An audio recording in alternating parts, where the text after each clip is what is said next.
And Floyd Marinescu is the CEO for C4 Media, who led the initiative. About 120 Canadian CEOs that have been asking the Premier to reverse the cancellation of the Basic Income Project. Floyd, you took an interesting perspective on this because a number of business groups said, don't do this, this is terrible, this is going to hurt small businesses.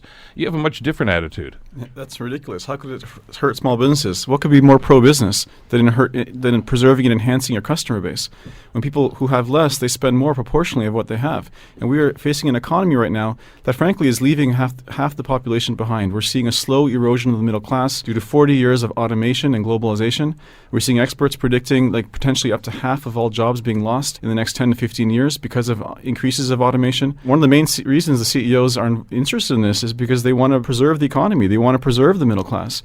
They see this as a way to future-proof society. They see basic income not as the future of work, not only a way to get people to work. The other element to this, too, that we did when we talked to some folks around here about the study is that if when you top up incomes in this program, I mean, you give rich tax breaks that goes into some offshore place in the Cayman Islands.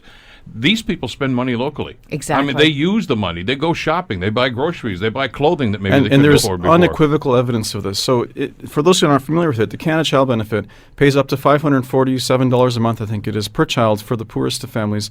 And so you're talking about families that have two kids having over $1,100 a month as a cash stimulus that they're spending. And the governor of the Bank of Canada said in 2018 that this program resulted in GDP growth of 0.5%. And since the increased payments started in summer of 2016, we've had 3 years of lowering unemployment month over month. We've had 3 years of increasing GDP. We've seen success. We haven't seen inflation go crazy. So here is a basic income we already have that has shown great success.